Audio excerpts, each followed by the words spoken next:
Olá pessoal que acompanha o canal do Contra os Acadêmicos, tudo bem? Esse vídeo aqui é uma continuação da série na qual eu abordo a cada um dos capítulos desse livro, que é o Saber dos Antigos, do Giovanni Reale.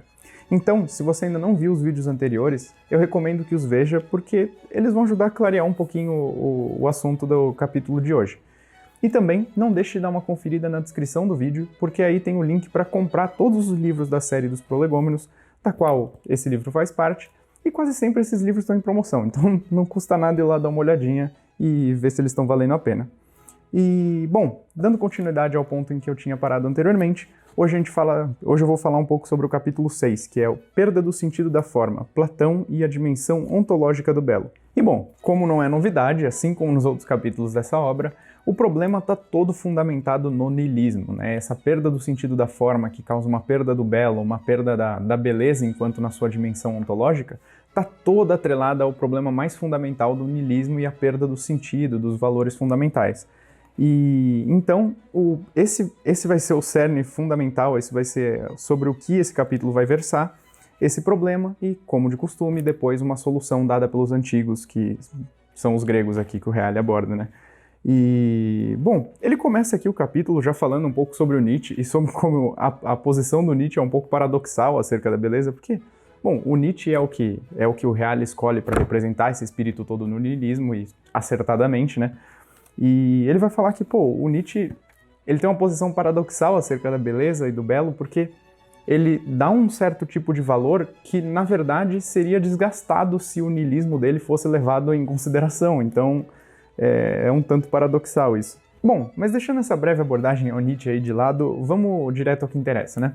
Segundo Reale, um dos elementos estruturais fundamentais da beleza é a sua forma entendida no seu sentido ontológico. E quando você perde essa forma, devido à perda de valores do niilismo e tudo mais, você também perde o belo, você perde o sentido da beleza. E isso é um problema que pode ser muito bem observado nas artes que a gente tem atualmente, né? Tanto que o Reale até discute um pouquinho aqui acerca da arte abstrata, porque há uma certa defesa por alguns artistas que reproduzem essa arte abstrata, de que, na verdade, ela se pautaria unicamente na forma. Então ele estaria pegando, é uma espécie de arte pura, né? Pega unicamente a forma. Só que o Reale ele vai falar que não, porque ao tentar cancelar o elemento representativo e tentar deixar unicamente a forma, ainda mais da maneira como essas pessoas fazem, eles se reduzem ao mero formalismo e não a uma expressão ontológica da forma. Essa é perdida igualmente. E daí, que nem o Reale fala, você cai no autêntico feio, porque você acaba representando, você não está fazendo formas puras, mas você tá realmente representando algo disforme, algo sem sentido. E isso acaba gerando a feiura, né? Outro exemplo claro disso é a própria arquitetura, que ele também dá de exemplo aqui, que, pô, é só você olhar em qualquer cidade, né? É um bando de caixote, parece umas caixas de sapato em todo lugar, e quando não é isso, é uns emaranhado lá de vidro e metal que os caras fazem, uns negócios tudo torto, tudo esquisito, só porque, não sei, acho que pensam que vai dar uma originalidade, mas fica aquele negócio esquisito lá que dá uns reflexos e deixa a rua inteira com calor, né? Tipo, realmente uns negócios muito feios, fechados em si mesmos, assim, não tem qualquer relação harmônica nem com a rua, nem com o bairro, e nem em si mesmos. Eles são feios por si próprios, feios em relação à rua, a rua inteira fica feia, é uma desgraça. E, basicamente, tudo isso vem dessa perda do sentido da forma, perda do sentido do belo, porque, bom, aí você só fica com o disforme, o informe e a desarmonia entre as coisas. E o ponto essencial que é abordado aqui, o que é muito interessante, é que você pode pensar que essa arte ela é só uma expressão descabelada aí da feiura, mas ela é até, em certo aspecto, um certo tipo de manifestação histórica, um certo tipo de documento histórico, porque ela expressa essa falta de sentido do homem, a pobreza da cosmovisão moderna, baseada nessa noção científica, nessa noção econômica, sabe? Porque essa arte, ela só está expressando o espírito da nossa era, né? É um espírito disforme, sem sentido, que vem dessa falta de valores do niilismo. Esse é o ponto essencial do Reale. Toda essa expressão, essa falta do belo na realidade, vem desse problema mais fundamental.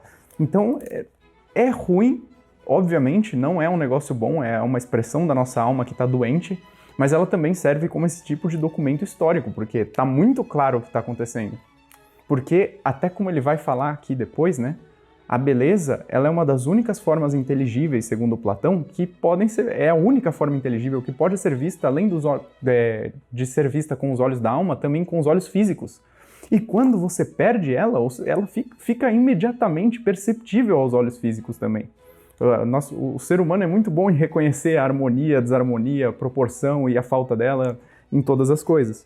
E aí essa incerteza da cosmovisão moderna, essa pobreza, ela acaba por incapacitar o homem a abordar coisas importantes, como, por exemplo, a origem do homem, a natureza humana, os grandes valores humanos, e todos esses, de certa forma, eram representados nas grandes artes, né?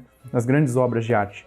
E também isso causa um problema horrível, porque perdendo esse sentido da beleza como algo que é valioso, como algo que a arte deveria buscar, você torna a arte suscetível a servir outros mestres.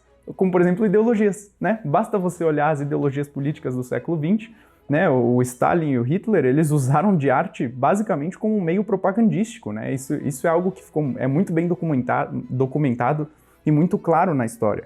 Então, você acaba submetendo a arte a esses outros valores que podem ser muito corruptos. E tudo bem, a grande parte das pessoas aprendeu a lição vendo o que essas grandes ditaduras fizeram. Mas parece que esse pensamento, de certa forma, ele se impregnou na modernidade, né?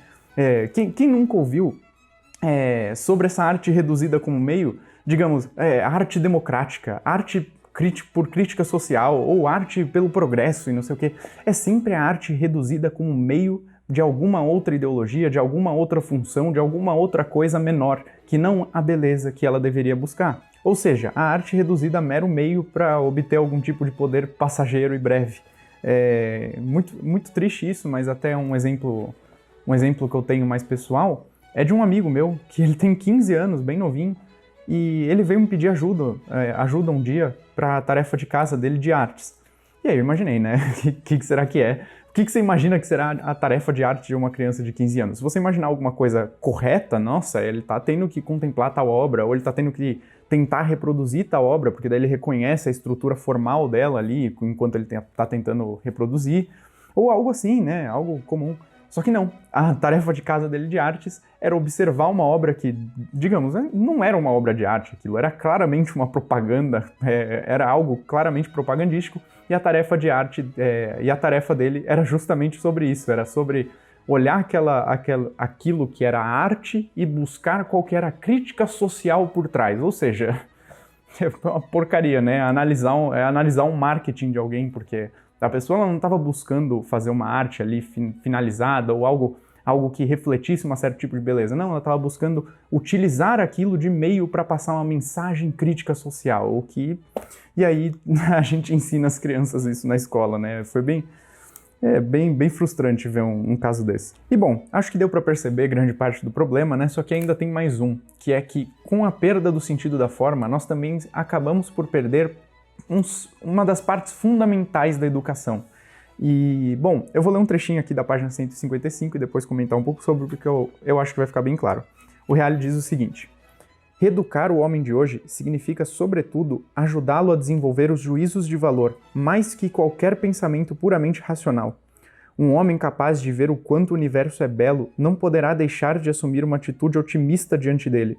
Compreendendo toda a grandiosidade, toda a beleza da criação, ele saberá resistir à doutrinação e aos métodos de propaganda que hoje fazem tanto sucesso. A verdade do real o ensinará a não prestar falso testemunho a seu próximo. Tendo educado e aguçado a sua sensibilidade para as grandes harmonias, ele será capaz de distinguir o que é sadio do que é doente. Ou seja, ter essa noção da forma, ordenar o seu juízo frente a essa realidade, te dá um certo tipo de educação verdadeira. E é justamente sobre isso que é pautada a educação clássica, né? Até eu peguei aqui, de indicação acerca desse assunto, o livro Abolição do Homem, do C.S. Lewis, porque ele vai abordar justamente isso, sobre como a educação clássica está pautada no ordenamento das afeições e como isso é importante e como isso está relacionado com a ideia do belo, com a ideia da harmonia, com a ideia de você buscar aquilo que é valioso, né? Então fica essa recomendação aqui, juro, esse daqui é um dos melhores livros que eu já li na minha vida e é um dos melhores, e é sem dúvida o melhor livro para abordar esse problema da educação tendo perdido o sentido da forma, o sentido da beleza e tudo mais. Mas bom, vamos para a solução, o remédio que o Reale dá para todo esse problema, né? E é muito simples, porque é justamente recuperar a forma no seu sentido ontológico, que é o que a gente perdeu, né? Então recuperar o que a gente perdeu.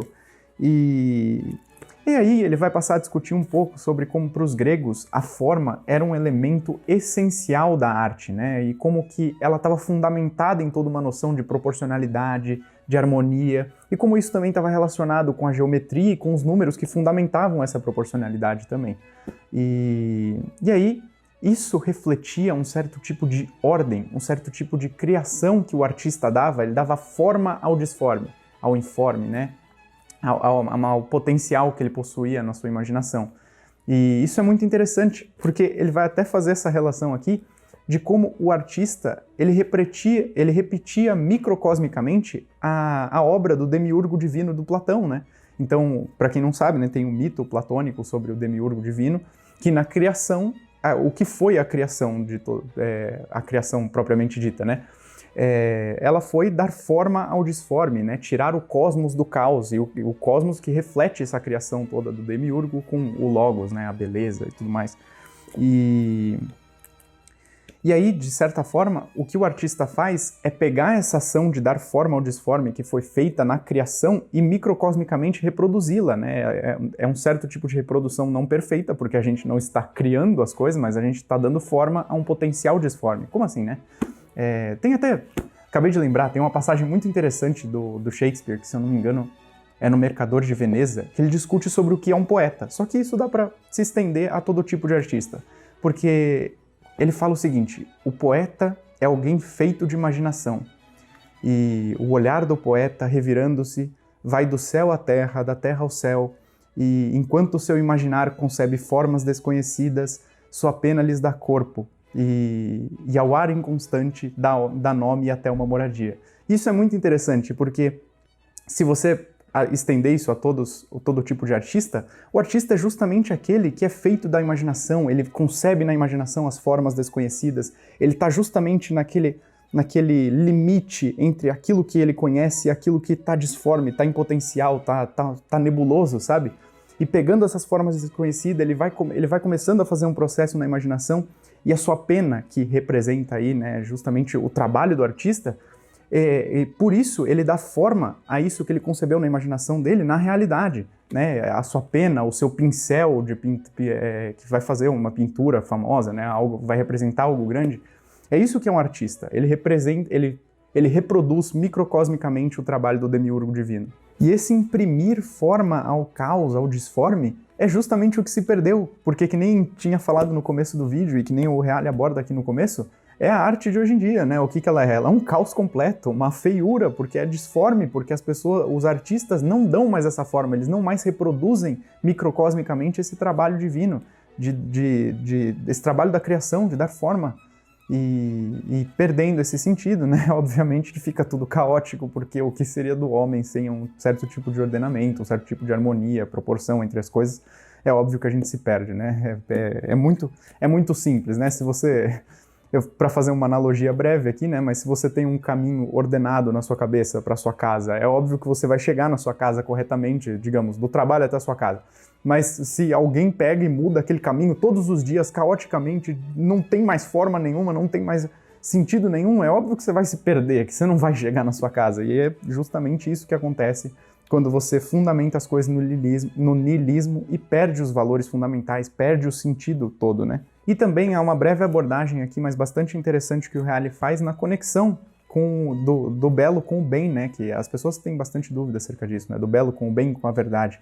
E está justamente, segundo ele, nessa noção, nesse senso de proporcionalidade, de justa medida e tudo mais. É uma virtude, né?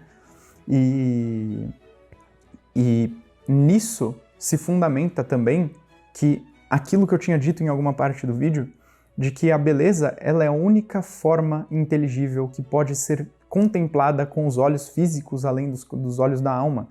E isso nos atrai. A beleza ela tem um elemento constituinte dela que faz com que nós sejamos atraídos para ela. Nós nunca, que nem o Scruton fala num documentário dele acerca da beleza, que chama Por que a Beleza Importa, que é muito interessante, é que nós nunca somos indiferentes à beleza. Se tem alguém tocando algo muito bonito na rua, você vai ver que uma multidão vai parar ali. Dificilmente as pessoas são indiferentes àquilo que está sendo apresentado, que é belo. E esse elemento fundamental, quando a gente perde ele, a gente perde também aquele sentido da educação que eu tinha falado, e aí perde toda a noção do sentido da forma. Isso causa tantas corrupções, além do simples fato de que a arte ficou feia, que até o Reale nem consegue abordar todas de maneira exaustiva aqui, ele aborda todas de maneira bem breve até, eu tô tentando fazer um comentário um pouco mais amplo. E bom, eu não sei se tem mais muita coisa para falar, porque eu acho que eu abordei tudo direitinho. Direitinho não, mas abordei tudo que ele tinha dito. E, bom, é isso. Eu espero que não tenha deixado o conteúdo mais confuso do que... mais confuso. Eu espero que eu tenha conseguido clarear de alguma forma, né? E, bom, eu recomendo fortemente de novo esse livro do C.S. Lewis, porque ele faz uma conexão muito boa com esse capítulo do Giovanni Reale. E é isso. Eu espero que vocês tenham entendido tudo, tenham gostado, e espero vê-los nos próximos vídeos também. Valeu!